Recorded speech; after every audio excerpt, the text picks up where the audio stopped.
Hey guys, what's up? Jay here with JayzTwoCents, and I don't know about you, but I sure as heck like a good knockout. Now, I'm not talking about UFC, and I'm not even talking about our fists. I'm talking about putting two graphics cards head to head in the same price point and seeing who comes out the winner.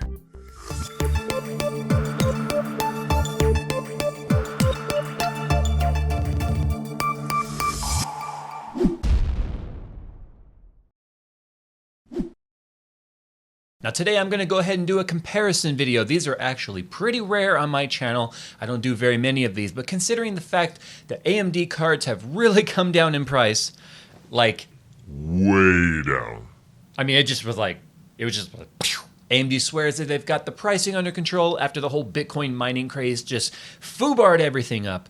And so graphics cards on the AMD side have really come down in price. And that's made it difficult for you guys as buyers to determine which brand gets your money. So what we're gonna do today is we're gonna go ahead and take the tried, true, and tested GTX 760, and we're gonna go ahead and pit it against this XFX R9 280. Now you guys also know I don't really like to talk about pricing. Pricing is dynamic, it's always changing, and I can't update what I say in this video after I upload it. And when pricing changes, like it did with the Bitcoin mining craze, I'm not gonna be able to come back and edit this and keep up to date on the pricing.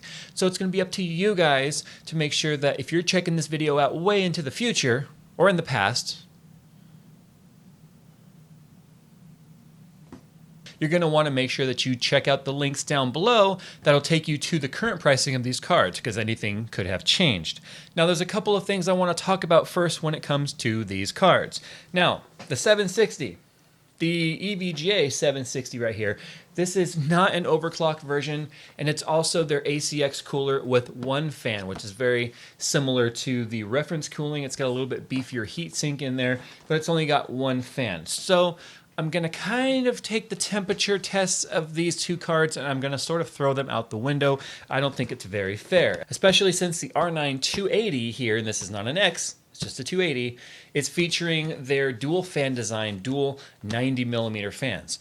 But if you want to get really technical, this card is typically a lot hotter than this card. So you're just gonna have to kind of, I mean, I'll put what the temperatures are in there, what the max temps were and the minimum temps, but I don't think it's going to be extremely fair. Now, I'm sure you guys have already said multiple times, and some of you may have even already typed it in the comments, Jay, why the heck are you taking a 760 and putting it against a 280?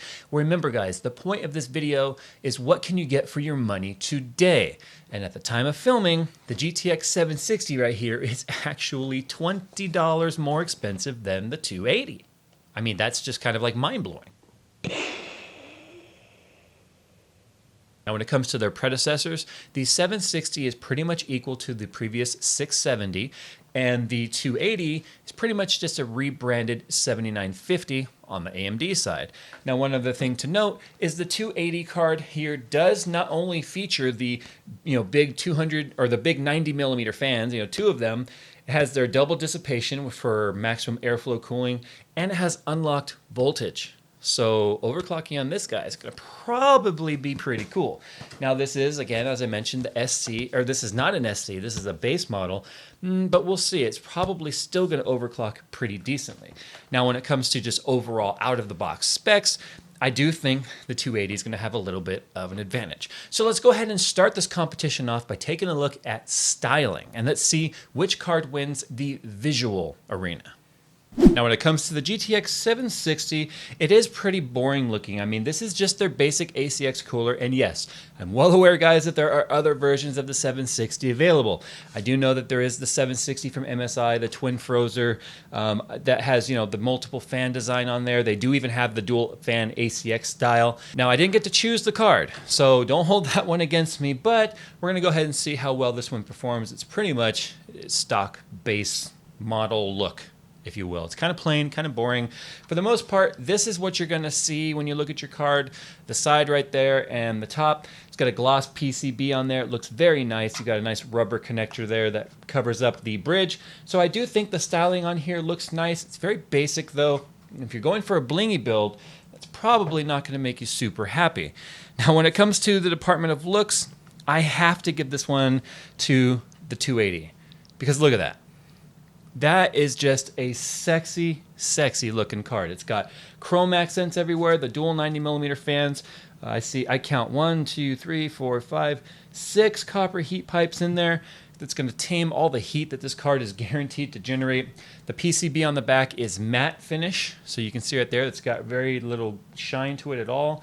And the cooler actually extends above the top of the card, so it makes the card actually look shorter than it is because it's so fat. But you have to be mindful of that, because if you're going with a case that has very low profile or very low clearance, you need to look at or see that you have about an inch extra of height right there. So when it comes to looks, I've got to give this to the 280. I mean, you can see the heat sink extends the entire length of the card. It just looks really, really freaking cool. I specifically requested the XFX model. I did get a choice of the 280 that I wanted to review because I chose the XFX because you guys are always asking me how I feel about this brand, and I hadn't used the XFX since like the 8800 series was around with NVIDIA. So we're talking like 5 years, 6 years, somewhere around there. So I decided to go with the XFX, and I am not disappointed whatsoever. So round one looks goes ahead and is given to the XFX 280. That is just hot. And this looks better to me than the WindForce or the Twin or any of those. I just really, really like the looks of that. All right, so enough talking about the physical properties of the card. Let's go ahead and throw them in my test rig back there. Let's check temperatures, check overclocking, frames per second on Battlefield 4. I've got some other games in there. I don't even remember what I installed. I installed a few games in there. So guys, let's go ahead and throw these things in the machine. Not literally. I don't throw them in the machine. I did that once. And ended up very badly. Well, there you have it, guys. Before we talk about some of the highlights of these cards, why don't we go ahead and throw some benchmarks up on the screen and put some graphs and stuff up there for you guys to go ahead and geek out over. Pause the video on the graphs that you want to take a look at, and then we'll come back with some final thoughts on these cards and see which one is the winner.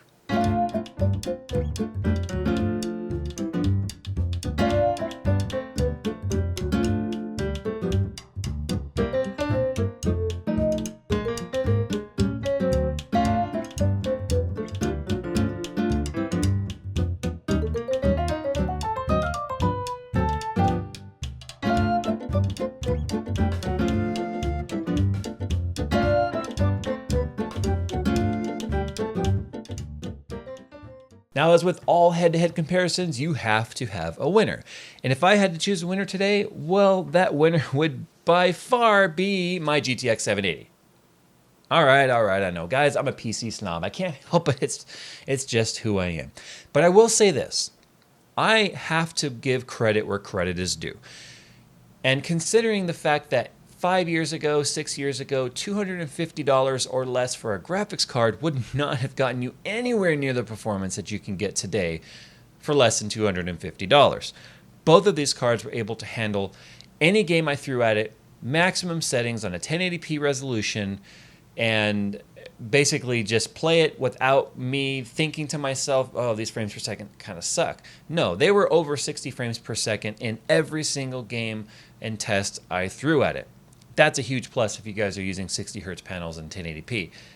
Either one of these cards are amazing at that price point and that performance number. Now, both of these cards clearly are very different. Let's go ahead and talk about temperatures. Now, to try and make things fair, I ran the 760 at 100% fan speed because it was reaching its Boost 2.0 speed temperature of 81 degrees Celsius, between 80 and 81, which is where Boost 2.0 was set at. When I set the fan to 100%, it capped out at 67 degrees Celsius. But if you were to ditch the blower style cooler, you'd probably be sitting right around that 67 degrees Celsius mark at all times.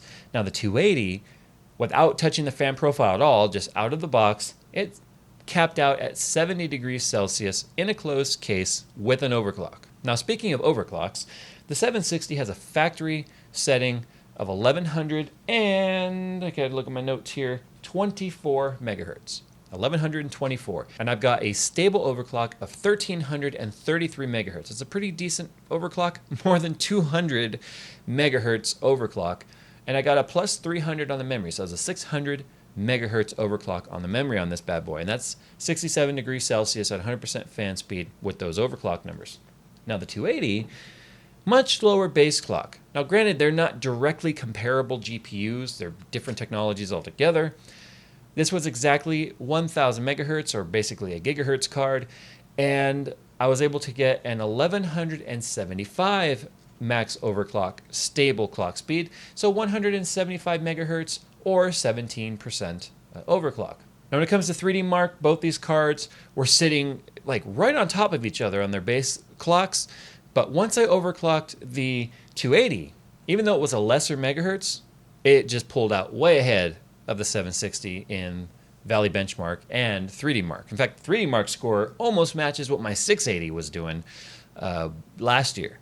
So when it comes to gaming, like I said, ultra settings on all the games, I was able to push everything to the right when it comes to the performance sliders and the quality sliders, and it stayed above 60 frames per second in all the games I played it with. Now for the 3 games that I used for the benchmarks, Battlefield 4, Tomb Raider, and Dirt 3, granted they're all 3 pretty much AMD titles, we all know Battlefield 4 does not discriminate when it comes to taking a shit on a GPU. The 760 was getting a 61 frames per second average on Ultra preset, and the 280 was getting a 62 frames per second on Ultra preset. So like I said, very, very narrow margin. 1 frames per second is well within the margin of error. So both these cards pretty much perform neck and neck.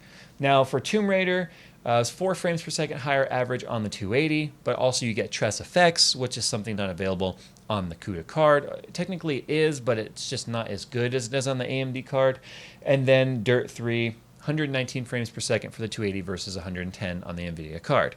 Now, both of these cards, although the performance is very similar, they're very different cards entirely. Now, even though the 760 has a blower style cooler on it, the performance is pretty much the same with the speed turned up, like I mentioned, as if we had aftermarket cooling. So we have to throw that aside because the overclock on it was fantastic, the memory overclocked, and so going with something like a SC or a For the Win edition, we pretty much were already matching those types of speeds and beyond anyway. So when it comes to both of these cards, the fact that at the time of recording, this 280 is $20 cheaper than the 760 of which it's on top of, and I really hope it doesn't fall over. That'd be very embarrassing. You know what? If I bump the table, that thing's going over. I just better go ahead and grab that. The fact that this card was getting higher frames per second, higher synthetic benchmarks, better cooling, lower noise. Granted, we can't compare the cooling. I know I just said that. It's really a no-brainer that you would have to consider the 280 if you have room for the card. It's a longer card than the 760, obviously. So what do you think? Do you guys have these cards? If you have this 280 or this 760, speak up down in the comments and tell everyone how your gaming performance has been. What kind of performance are you getting? What game titles are you playing? Help people who are looking at this video trying to make an educated decision on which card to buy make their choices. So sound off in the comments. Which card are you with and why? Guys, it's been JayzTwoCents taking a look at the XFX 280 and the EVGA 760 here on the channel. Hope you guys got some information out of this. Share it with someone you think it would help. Follow on Twitter if you just want to tweet me and say, hey, Jay, you're an asshole. And as always, I will see you guys in my next video.